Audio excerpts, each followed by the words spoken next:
God is preparing us for a year of breakthrough. ದೇವರು ನಮ್ಮನ್ನ breakthrough, ಮುನ್ನುಗ್ಗೋದು, ಒಡೆದುಕೊಂಡು ಹೋಗೋದು ಮುಂದೆ. ಆಮೇನ್. ನಾನು ಅಂದ್ಕೊಳ್ತೀನಿ ಹಾಲನ್ನು ಒಡೆದುಕೊಂಡು ಹೋಗ್ಲಿಕ್ಕಿದ್ದೀವಿ, ಅದೇ ಬ್ರೇಕ್ ಥ್ರೂ. ಹಲ್ಲೆಲೂಯಾ, ಆಮೇನ್. ನಾನು ನನ್ನ ದೃಷ್ಟಿಯಲ್ಲಿ ಅತಿ ಶ್ರೇಷ್ಠವಾಗಿ ದೇವರನ್ನು ಆರಾಧಿಸುವುದು ದೇವರ ದೃಷ್ಟಿಯಲ್ಲಿ ಅತಿ ಶ್ರೇಷ್ಠ ಆಗಲಿಕ್ಕೆ ಅವಶ್ಯ ಇಲ್ಲ. ಅರ್ಥ ಆಯ್ತಲ್ಲ? ಕೆಲವರು ಅಂತಾರೆ, ಪಾಸ್ಟ್ರೇ ನನ್ನ ಕೈಯಿಂದ ಎಷ್ಟಾಗುತ್ತೋ ಅಷ್ಟು ದೇವರನ್ನ ಸೇವಿಸ್ತಾ ಇದ್ದೀನಿ. ಅದು ನಿನ್ನ ಅನಿಸಿಕೆ, ದೇವರಿಗೆ ಅಲ್ಲ. ವಿವರವಾಗಿ ಹೇಳ್ತೀನಿ. What you think that you are doing the best for God, not necessarily best for God. ದೇವರಿಗೆ ನಿನ್ನ ಮೇಲೆ ಆತನಿಟ್ಟಿರುವಂಥ ಅಪೇಕ್ಷೆಗೆ ಅನುಗುಣವಾಗಿ, ನಿನ್ನ ಮೇಲೆ ಆತನಿಟ್ಟಿರುವಂಥ ನಿರೀಕ್ಷೆಗೆ ಅನುಗುಣವಾಗಿ ನೀನು ಸೇವಿಸುವಾಗ ನೇರವಾಗಿ ಬ್ರೇಕ್ ಥ್ರೂ ಅಲ್ಲಿ ಹೋಗ್ತೀಯ. ಯು ವಿಲ್ ಒಡೆದುಕೊಂಡು ಮುಂದೆ ಹೋಗ್ತೀಯ.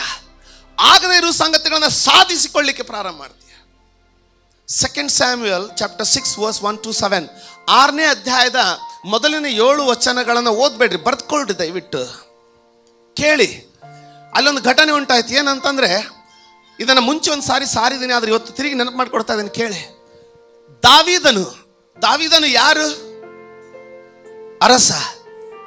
ಅರಸನಾದಂಥ ದಾವೀದನು ದೇವರ ಮಂಜೂಷವನ್ನು ತರುವಾಗ ತನ್ನ ದೃಷ್ಟಿಯಲ್ಲಿ ಶ್ರೇಷ್ಠವಾದ, ಯಾರಾದರೂ ಶ್ರೇಷ್ಠ ಅಂತ ಹೇಳಿ, ಶ್ರೇಷ್ಠವಾದ ರೀತಿಯಲ್ಲಿ ಅದನ್ನು ತರುವುದಕ್ಕೆ ಎಲ್ಲ ವ್ಯವಸ್ಥೆ ಮಾಡಿಕೊಂಡ.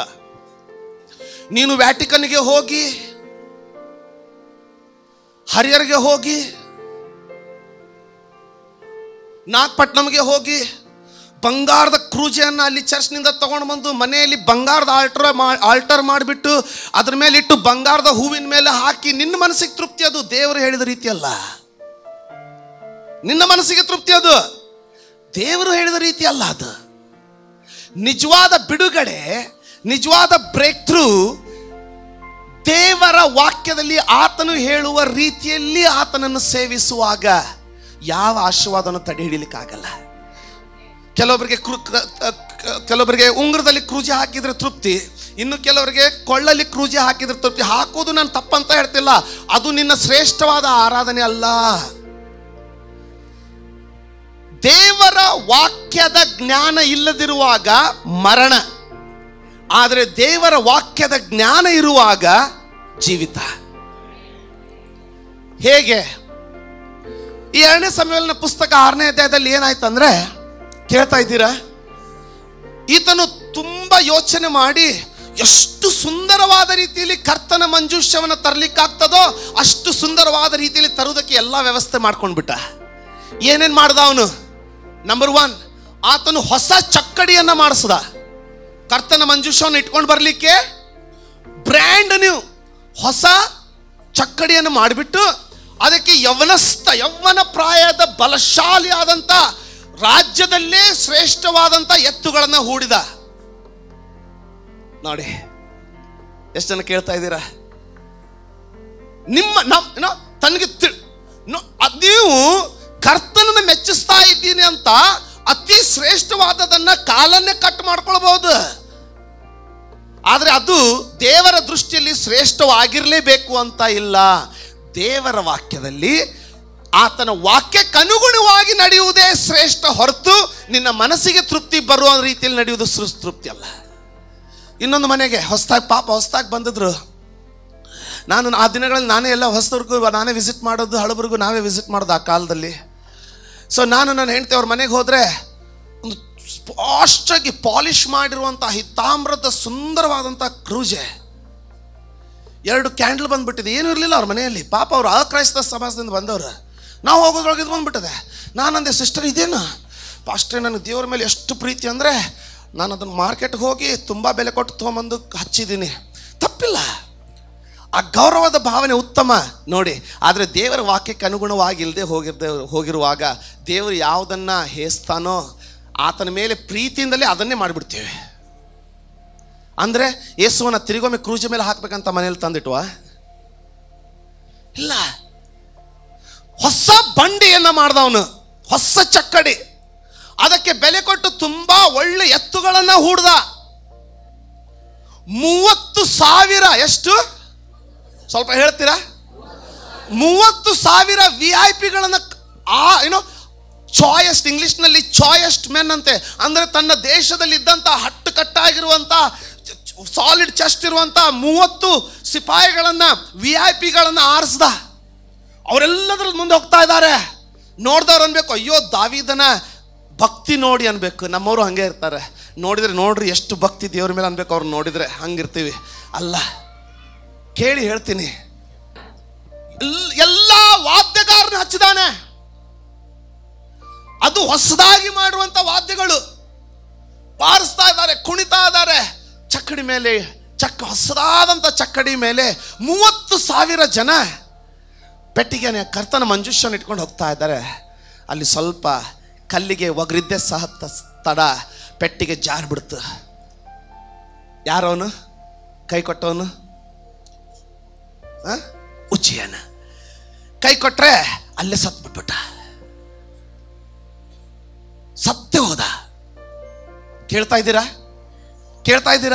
ಇಷ್ಟೆಲ್ಲ ಮಾಡಿದ್ರು ದೇವರು ನನ್ನನ್ನು ಮೆಚ್ಕೊಳ್ಳಿಲ್ಲ ಅಂತ ದಾವೀದನಿಗೆ ಕೋಪ ಬಂದು ಮಂಜೂಷವನ್ನ ಒಬೇದೋದೋಮನ ಮನೆಗೆ ಕಳಿಸ್ಬಿಟ್ಟು ಮಂಜೂಷ ಇಲ್ಲದೆ ತನ್ನ ಪಟ್ಟಣಕ್ಕೆ ಹೋಗ್ಬಿಟ್ಟ. ಜನರು ಹಂಗೆ ಇಷ್ಟೆಲ್ಲ ಮಾಡಿದೆ, ದೇವರು ನನ್ನನ್ನು ಮೆಚ್ಚಲಿಲ್ಲ. ಯಾರು ಹೇಳಿದ್ರು ಮಾಡಲಿಕ್ಕೆ? ದೇವರು ಸಿಂಪಲಾಗಿ ಹೇಳಿದಾನೆ, ನನ್ನ ಮಂಜೂಷವನ್ನು ಒಯ್ಯುವಾಗ. ಕೇಳ್ತಾ ಇದ್ದೀರಾ? ಕೇಳಿ. ಧರ್ಮೋಪದೇಶ ಕಾಂಡದಲ್ಲಿ, ವಿಮೋಚನ ಕಾಂಡದಲ್ಲಿ, ಕೇಳ್ತಾ ಇದ್ದೀರಾ?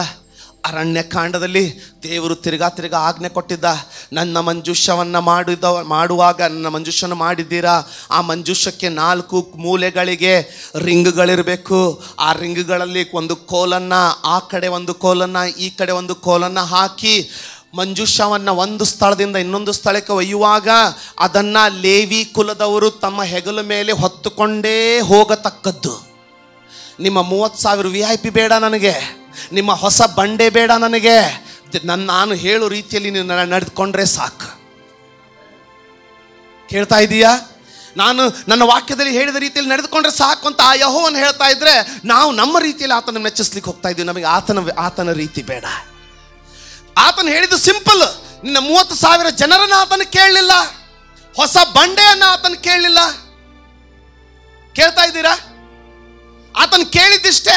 ಲೇವಿಯರು, ಪಾಸ್ಟ್ರೆ ಆ ಲೇವಿಯರು ಸತ್ತು ಹೋಗ್ಲಿಲ್ವ? ಅಷ್ಟು ಭಾರವಾದದ್ದನ್ನು ಹೊತ್ಕೊಂಡು ಹೋಗ್ತಾ ಇದ್ರೆ ಇಬ್ರ ಲೇವಿಯರು ಲಕ್ಷಾನುಗಟ್ಲೆ. ಈ ಲೇವಿಯರ ಅದನ್ನು ಹೊತ್ಕೊಳ್ತಾ ಹೋಗುವಾಗ ಒಬ್ಬ ಲೇವಿಯ ಬರೀ 2 ನಿಮಿಷ ಹೊತ್ಕೊಂಡ್ರು ಸಾಕು, ಇನ್ನೊಬ್ಬ ಲೇವಿಯ ಬಂದು ಅದನ್ನು ತಗೊಳ್ತಾನೆ. ಈತನು ಹಿಂದೆ ಹೋಗ್ಬಿಟ್ರೆ ಎಲ್ಲ ಲೇವಿಯರು ಮುಗಿಸಿ ತಿರುಗಿ ಈತನು ಹೊತ್ತುಕೊಳ್ಳುವಂಥ ಸಮಯ ಬರೋದ್ರೊಳಗಡೆ 8 ತಿಂಗಳನ್ನು 10 ತಿಂಗಳನ್ನು ದಾಟಿ ಹೋಗ್ಬಿಟ್ಟಿರ್ತದೆ. ಅಷ್ಟು ಲಕ್ಷಾನುಗಟ್ಲೆ ಲೇವಿಯರು. ಅದು ಭಾರನ? ಅಲ್ಲ. ಅದಕ್ಕೆ ಸ್ವಾಮಿ ಹೇಳಿದ್ದೇನಂತಂದ್ರೆ, ಎಲೆ ಹೊರೆ ಹೊತ್ತವರೇ, ಭಾರ ಹೊತ್ತವರೇ, ನನ್ನ ಬಳಿಗೆ ಬನ್ರಿ, ನಾನು ವಿಶ್ವಾಸ ಕೊಡ್ತೀನಿ. ನಾವು ಒಂದು ಭಾರ ತೆಗೆದಿಟ್ಬಿಟ್ವಿ, ಇನ್ನೊಂದು ಭಾರ ತನ್ನ ತಲೆ ಮೇಲೆ ಹಾಕೊಳ್ತಾ ಇದ್ದೇವೆ. ಆಮೇನ್. ಆತನಿಗೆ ಹೊಸ ಬಂಡೆ ಕೇಳಲಿಲ್ಲ, ಆತನ ಹೊಸ ಎತ್ತುಗಳನ್ನ ಕೇಳಲಿಲ್ಲ. ಆತನು ಕೇಳಿದ್ದೇನಂತಂದ್ರೆ, ನಾನು ಹೇಳುವ ರೀತಿಯಲ್ಲಿ ಹೊತ್ತುಕೊಂಡು ಹೋಗ್ಬೇಕು. ಕೆಲ ಜನ ಹೇಳ್ತಾರೆ ನಮಗೆ, ಪಾಸ್ಟ್ರೇ ಅಡುಗೆ ಮಾಡುವಾಗಲೂ ಪ್ರಾರ್ಥಿಸ್ತೀನಿ. ಯಾವನು ಹೇಳ್ದಾನೆ? ಡ್ರೈವಿಂಗ್ ಮಾಡುವಲು ಆ ಡ್ರೈವಿಂಗ್ ಬೈಕ್ ಮೇಲೆ ಹೋಗ್ತಾ ಇದ್ರೆ ಡಬ ಡಬ ಡಬ ಡಬ ಡಬ ಅಂತ ನೋಡೋರಿಗೆ ಇಂಜನ್ ಕೆಳಗಿದೆಯೋ ಮ್ಯಾಲಿದೆಯೋ ಅಂತ ಕನ್ಫ್ಯೂಷನ್.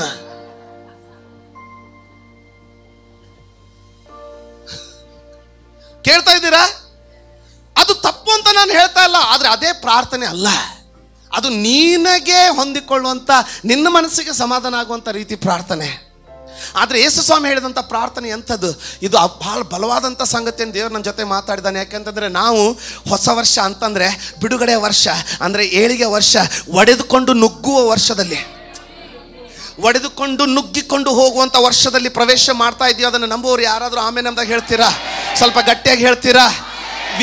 ನಾವು breakthrough year, we are getting ready to enter into the year of breakthrough. ನನ್ನ ಹಣಕಾಸಿನಲ್ಲಿ ನುಗ್ಗಿಕೊಂಡು ಮುಂದೆ ಹೋಗ್ತೀವಿ, ನಾವು ಆರೋಗ್ಯದಲ್ಲಿ ಮುಗ್ಗಿಕೊಂಡು ಮುಂದೆ ಹೋಗ್ತೀವಿ, ಏಳಿಗೆಯಲ್ಲಿ ಏಳಿಗೆಯಲ್ಲಿ ನುಗ್ಗಿಕೊಂಡು ಮುಂದೆ ಹೋಗ್ತೀವಿ. ಪಟ್ಟಣಕ್ಕೆ ಏನು ಮಾಡ್ಲಿಕ್ಕೆ ಆಗ್ತದೆ ಮಾಡಲಿ, ನಾವು ನಿಂತ್ಕೊಳ್ಳಲ್ಲ. ಯಾಕೆಂದ್ರೆ ಬಿಡುಗಡೆ ಕೊಡುವ ಆತನು ನಿನ್ನ ಜೊತೆಗಿರುವಾಗ ಗೋಡೆ ಕಟ್ಟೋನು ಎಂತ ಗೋಡೆಯನ್ನು ಕಟ್ಟಲಿಕ್ಕೆ ಸಾಧ್ಯ? ಒಡೆದುಕೊಂಡು ನುಗ್ಗಿಕೊಂಡು ಮುಂದೆ. ಸ್ವಲ್ಪ ಗಟ್ಟಿಯಾಗಿ ಆಮೇನ್. Your best way to please God, not necessarily to be the best way God will be pleased. ಕರ್ತನನ್ನು ಮೆಚ್ಚಿಸುವಂತ ನೀನು ಆದುಕೊಳ್ಳುವಂತ ಮಾರ್ಗ ಅವಶ್ಯವಿಲ್ಲ, ಅದು ದೇವರ ಆ ಮಾರ್ಗದಿಂದ ಮೆಚ್ಚಿಕೊಳ್ಬೇಕೆಂಬುದಾಗಿ ಸಾಧ್ಯನೇ ಇಲ್ಲ. ಯಾಕಂದ್ರೆ ಆತನ ಮಾರ್ಗ ಬೇರೆ. ಸಿದ್ಧರಾಗಿದ್ದೀರಾ? ಆಮೇನ್. ನೀನು ಪ್ರಾರ್ಥನೆ ಮಾಡುವಾಗ ಯೇಸು ಸ್ವಾಮಿ ಏನು ಹೇಳಿದಾನೆ? ಮತ್ತಾಯನ ಬರೆದ ಸುವಾರ್ತೆ ಅದರ 6ನೇ ಅಧ್ಯಾಯದ 6ನೇ ವಚನದಲ್ಲಿ ಏನು ಹೇಳ್ದ ಆತ? ನೀನು ಪ್ರಾರ್ಥನೆ, ಮತ್ತಾಯ 6:6 ಏನಂತ? ನೀನು ಪ್ರಾರ್ಥನೆ ಮಾಡುವಾಗ ಬೇಳೆ ಸಾರು ತಿರುತ್ತಾ ಕೊರಲ ರಬ ಮಮ ಮಾಡ್ಕೊಂಡ್ಬಿಡು ಹೇಳ್ದ್ನಾ? ಇಲ್ಲ. ಪ್ರಾರ್ಥನೆ ಅಂತ ಎಂಬಂತ ಮಂಜೂಷವನ್ನ ಯಾವ ರೀತಿಯಲ್ಲಿ ಹೊತ್ಕೊಳ್ಬೇಕಂತ ಹೇಳ್ಬಿಟ್ಟಿದಾನ ಆಗ್ಲೇ. ಏನಂತೆ ಹೌದಮ್ಮ? ನೀನು ಪ್ರಾರ್ಥನೆ ಮಾಡಬೇಕಾದರೆ, ನೀನು ಪ್ರಾರ್ಥನೆ ಮಾಡಬೇಕಾದರೆ ನಿನ್ನ ಏಕಾಂತವಾದ ಕೋಣೆಯೊಳಗೆ ಹೋಗಿ. ಏನಂತೆ? ಎಲ್ಲಿ ಹೋಗಿದ್ರಿ? ಪ್ರೇಯರ್ ವಾಕ್ ಹೋಗಿದ್ವಿ. ಯಾಕೆ? ಏರಿಯಾಗೋಸ್ಕರ ಪ್ರಾರ್ಥನೆ ಮಾಡೋದಕ್ಕಾಗಿ ಕೋರಲ್ಲ. ನಾನು ಅದರ ವಿರುದ್ಧವಾಗಿಲ್ಲ. ಅದು ಬರೀ ಒಂದು ರೀತಿಯ ಪ್ರಾರ್ಥನೆ, ಅದು ಒಂದೇ ಏರಿಯಾಗೋಸ್ಕರ ಪ್ರಾರ್ಥನೆ ಅಲ್ಲ. ಕೊನೆಗೆ ಯೂತ್ಸ್ ಎಲ್ಲರೂ ಬೈಕ್ ಮೇಲೆ ಯಾಕ್ರೋ ಪ್ರಾರ್ಥನೆ ಮಾಡ್ಲಿಕ್ಕೆ ಹೋಗ್ತಾ ಇದ್ದೀವಿ. ಹೆಂಗೆ ಪ್ರಾರ್ಥನೆ? ಗಾಡಿ ಮೇಲೆ ಕೋರಲ್ಲ ಶೊಂದರಲ್ಲ. ಅಯ್ಯ, ಆ ರಹಸ್ಯ ಕೋಣೆಯಲ್ಲಿ ಕುತ್ಕೊಳ್ಳಿಕ್ಕೆ ಮನಸ್ಸಾಗ್ತಾ ಇಲ್ಲ, ಸುಮ್ಮನೆ ಪ್ರಾರ್ಥನೆ ಹೆಸರಿನಲ್ಲಿ ಬಾಂಬ್ ಹೊಡೆದ್ಬಿಟ್ಟು ರೈಡಿಂಗ್ ಹೋಗ್ತಾ ಇದ್ದೀರಾ. ಏನು ಹೇಳ್ತದೆ? ನೀನು ಪ್ರಾರ್ಥಿಸುವಾಗ, ಪಕ್ಕದಲ್ಲಿ ನೋಡ್ರಿ, ನೀವು ಪ್ರಾರ್ಥಿಸುವಾಗ, ನೀನು ಪ್ರಾರ್ಥಿಸುವಾಗ ಏನಂತೆ? ನಿನ್ನ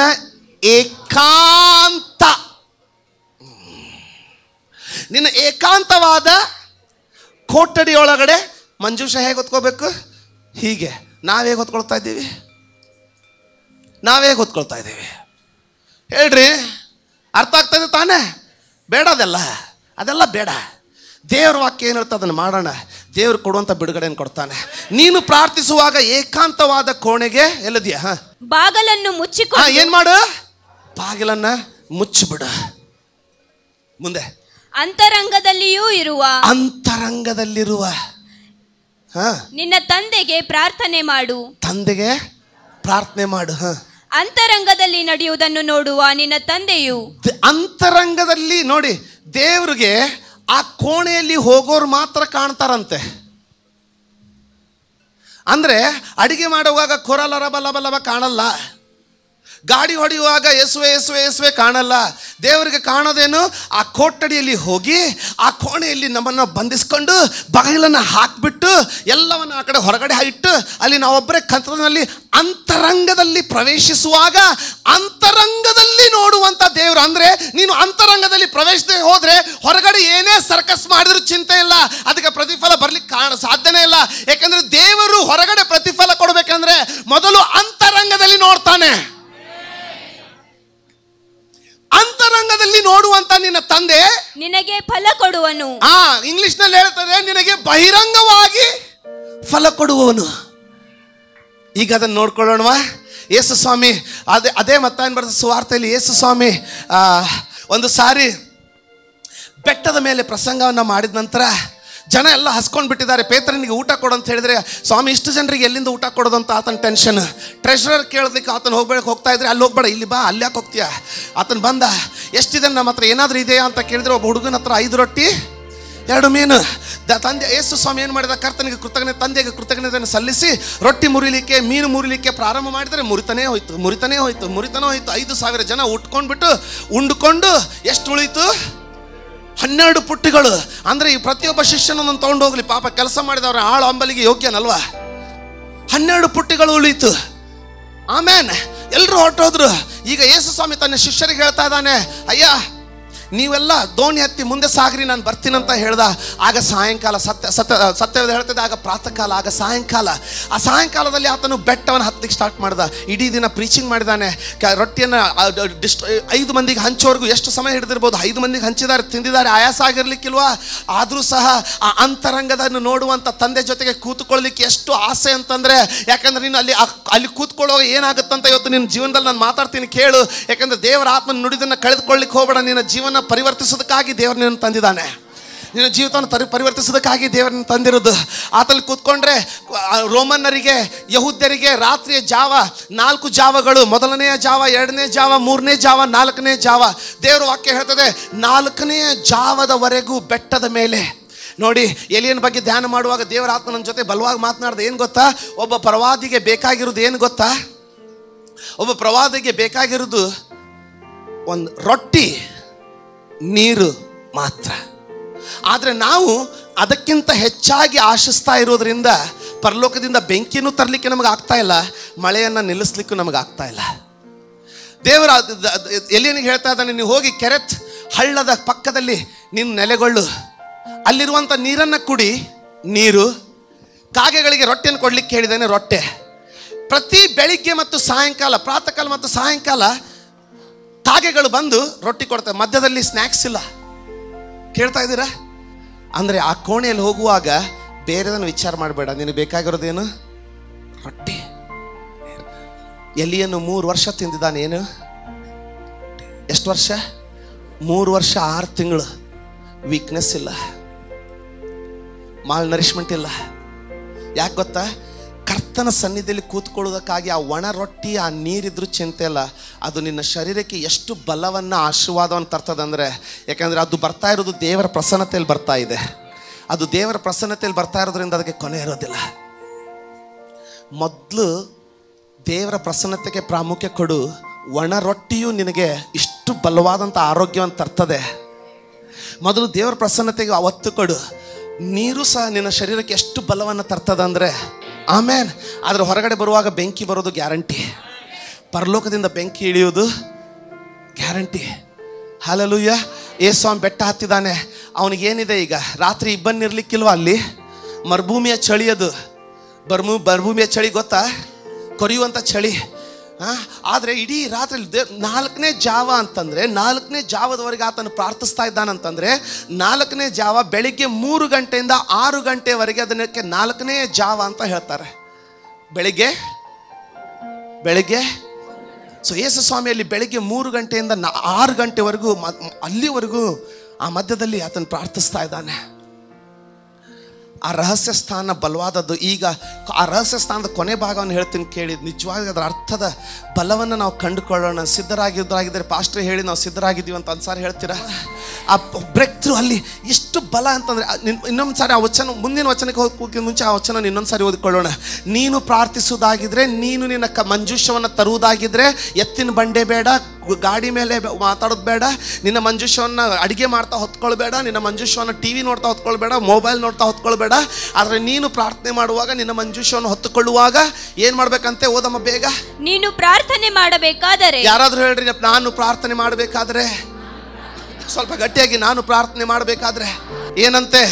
ನಿನ್ನ ಏಕಾಂತವಾದ ಕೋಣೆಯೊಳಗೆ. ನೋಡ್ರಿ, ಯೇಸು ಸ್ವಾಮಿಗೆ ಕೋಣೆ ಎಲ್ಲ ಎಲ್ಲೋಗ್ಬಿಟ್ಟ ಅವನು? ಬೆಟ್ಟ ತುದಿಗೆ ಹೋಗ್ತಾ ಇದ್ದಾನೆ. ನನಗೆ ಹೇಳಬೇಡಿ ಪಾಸ್ಟರ್ ನನ್ನ ಹತ್ರ ಕೋಣೆ ಇಲ್ಲ ಅಂತ. ನಾನು ಬೇರೆಯವ್ರ ಜೊತೆಗೆ ಸೇವೆ ಮಾಡುವಾಗ ನನಗೆ ಕೋಣೆ ಇರಲಿಲ್ಲ. ಒಂದು ಲೀವಿಂಗ್ ರೂಮಲ್ಲಿ ಕೂತ್ಕೊಂಡು ಕಾಯ್ತಾ ಇದ್ದೆ, ಅವ್ರು ಅಡಿಗೆ ಯಾವಾಗ ಮುಗಿತದೆ, ಊಟ ಯಾವಾಗ ಮುಗಿತದೆ.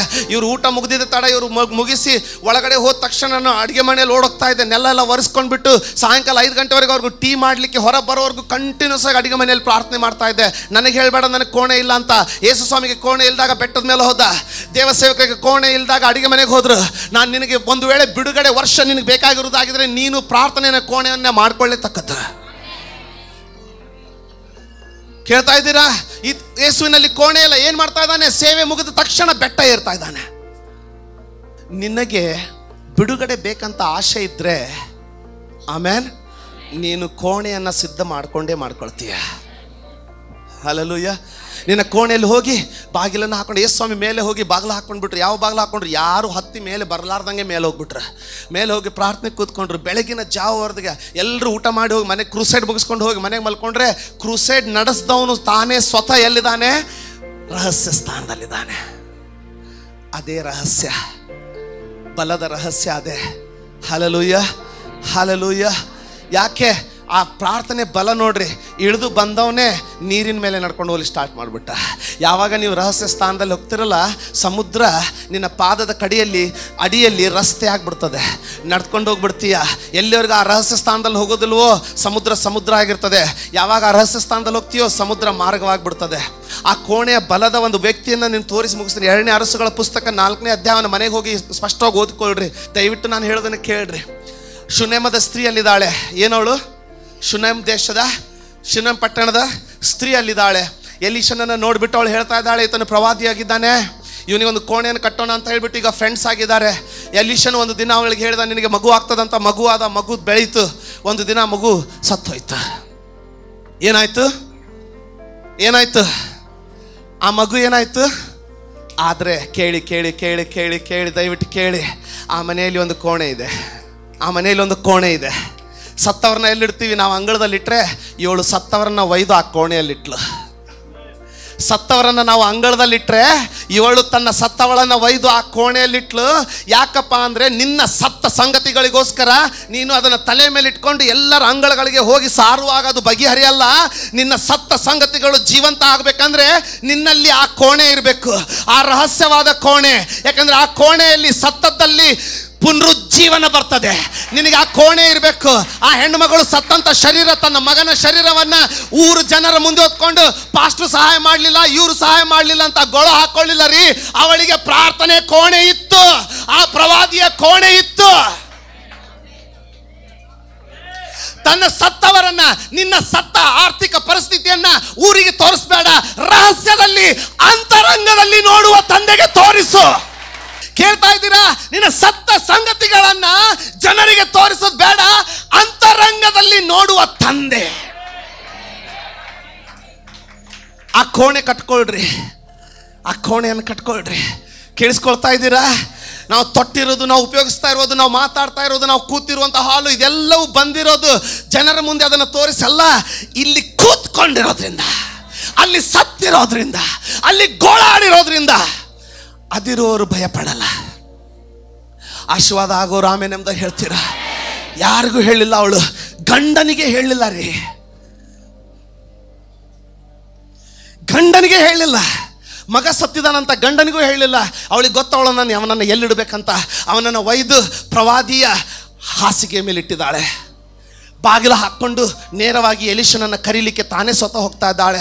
ಗಂಡ ಕೇಳ್ತಾ ಇದ್ದಾನೆ, ಎಲ್ಲಿ ಹೋಗ್ತಾ ಇದೆಯಾ? ಪ್ರವಾದಿಯನ್ನು ನೋಡ್ಲಿಕ್ಕೆ ಹೋಗ್ತಾ ಇದ್ದೀನಿ. ಇವತ್ತು ಹುಣ್ಣಿಮೆನೂ ಅಲ್ಲ, ಯಾವುದೇ ಸ್ಪೆಷಲ್ ಡೇನೂ ಅಲ್ಲ, ಇವತ್ತು ಆಕೆ ಏನಿಲ್ಲ, ಸಮಾಧಾನದಿಂದಿರು, ನಾನು ಬೇಗನೆ ಬರ್ತೀನಂತ ಹೋಗಿ ಎಲೀಷನನ್ನು ಕರ್ಕೊಂಡು ಬರ್ತಾ ಇದ್ದಾಳೆ.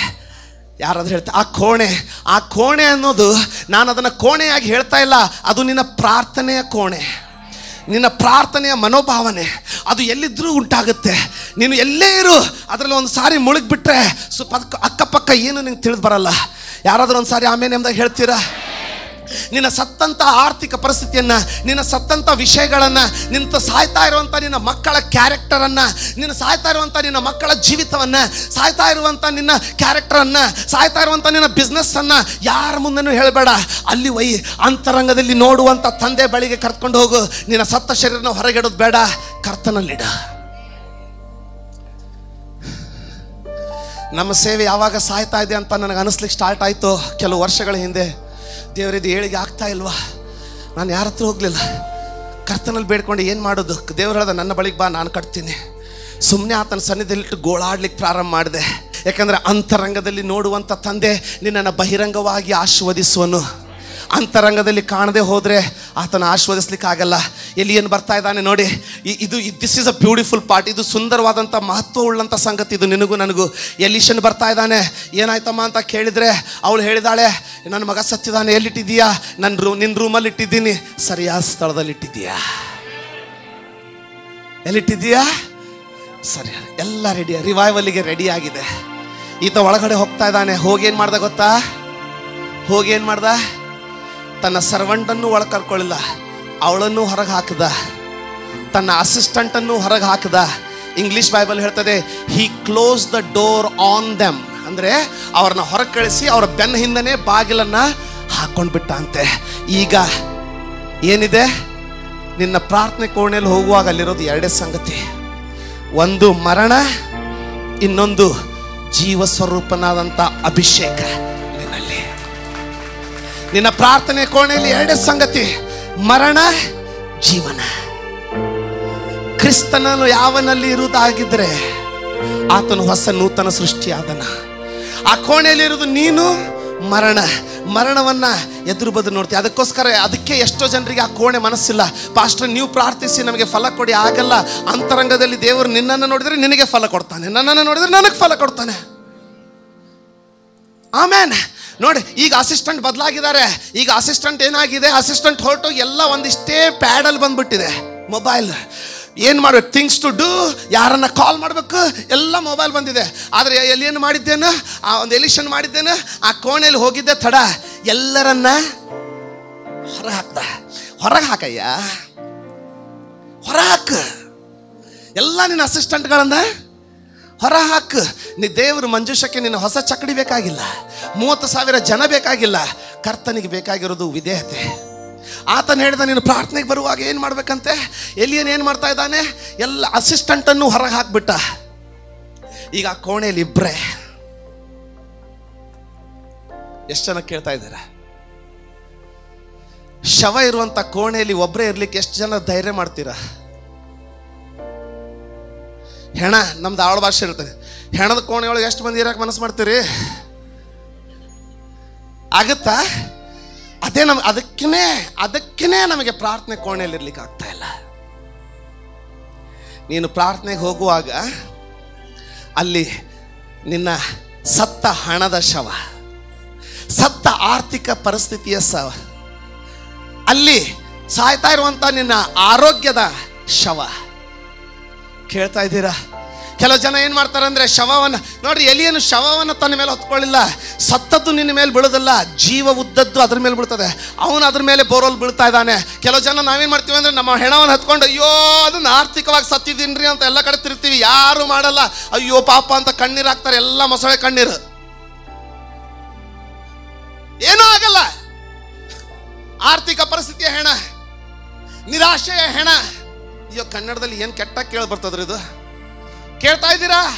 ಮುರಿದ ಸಂಬಂಧಗಳ ಹೆಣ, ನೋವಿನ ಹೆಣ. ಇದನ್ನು ಹೊತ್ಕೊಂಡು ಅಡ್ಡಾಡೋದಲ್ಲ, ಇದನ್ನ ಆ ಕೋಣೆಯಲ್ಲಿ. ಅದಕ್ಕೆ ಯೇಸು ಹೇಳಿದ್ದು, ನೀನು ಪ್ರಾರ್ಥಿಸುವಾಗ ಸತ್ತ ಸಂಗತಿಗಳು ಪುನರುತ್ಥಾನವಾಗಲಿಕ್ಕೆ ಪ್ರಾರಂಭವಾಗುವುದರ ನಿಮಿತ್ತವಾಗಿ ನೀನು ಪ್ರಾರ್ಥಿಸುವಾಗ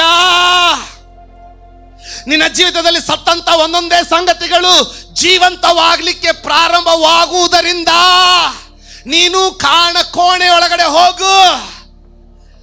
ಯಾಕೆಂದ್ರೆ ಬೇರೆ ಯಾರಾದ್ರೂ ಬಂದ್ಬಿಟ್ರೆ ಆ ಪುನರುತ್ಥಾನಕ್ಕೆ ಡಿಸ್ಟರ್ಬ್ ಮಾಡ್ತಾರೆ. ನಿನ್ನ ಅಸಿಸ್ಟೆಂಟ್ ಅನ್ನ ಹೊರಗೆ ಹಾಕು, ಬಾಗಿಲನ್ನ ಹಾಕಿಕೋ.